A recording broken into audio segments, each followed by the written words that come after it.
Dans ce tutoriel, nous allons voir comment décrire la corrélation et la régression entre deux variables. Commençons tout d'abord par réaliser un graphique qui va nous représenter le taux de préalbumine en fonction du taux d'albumine. Je démarre l'assistant graphique et vais chercher le type de graphique en dispersion XY. Je choisis uniquement le sous-type avec les points. Au niveau des séries de données, je vais en ajouter une nouvelle, lui donner le nom par exemple préalbumine, puisque ça va être la variable qui va être mise en ordonnée. Les variables explicatives, ou la variable explicative x qui est mise en abscisse va correspondre aux différents taux d'albumine, et les valeurs pour la variable y sont les différents taux pour la préalbumine. Je peux passer à l'étape suivante. Au niveau de l'axe des X, je donne donc l'albumine et la préalbumine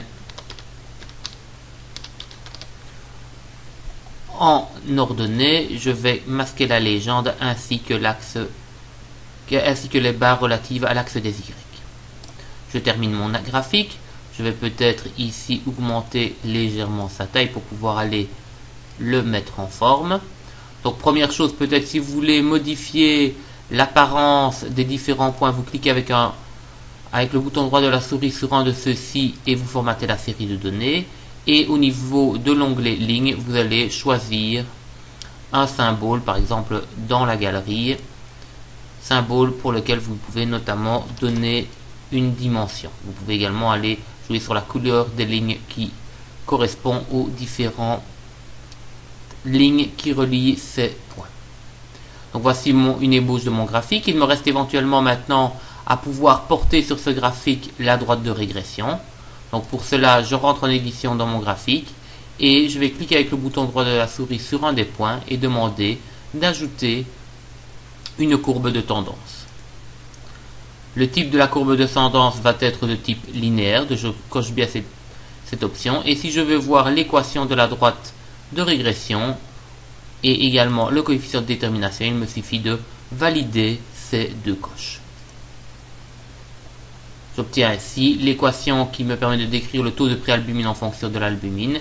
Donc ici le taux de préalbumine est égal à 0,76 fois le taux d'albumine plus 2,24, le coefficient de détermination étant de 0,09.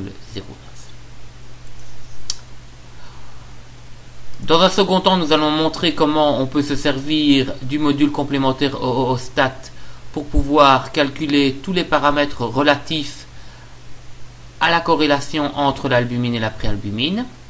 Pour pouvoir le faire, vous devez absolument avoir placé les deux variables en colonne comme je l'ai fait ici. Donc la première colonne relative à la variable explicative, la deuxième colonne relative à la variable expliquée, en précisant bien également les intitulés des deux variables.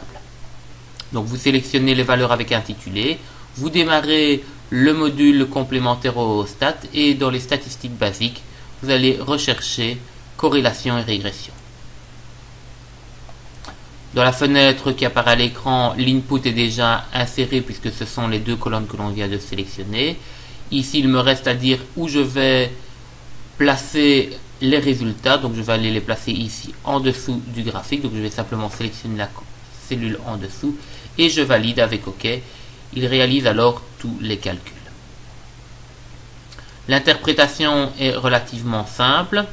Donc vous voyez qu'il peut distinguer comme variable X, donc explicative, ou comme variable Y, expliquer soit l'albumine, soit la préalbumine selon le cas. Donc je vais ici regarder comment est décrite la préalbumine en fonction de l'albumine. Donc ce sont ces différentes valeurs-ci qui vont être intéressantes. Nous retrouvons en première valeur ici le coefficient de corrélation. En deuxième valeur, nous retrouvons la p-valeur associée. Il y a donc 15% de chances qu'il y ait une corrélation significative entre l'albumine et la préalbumine.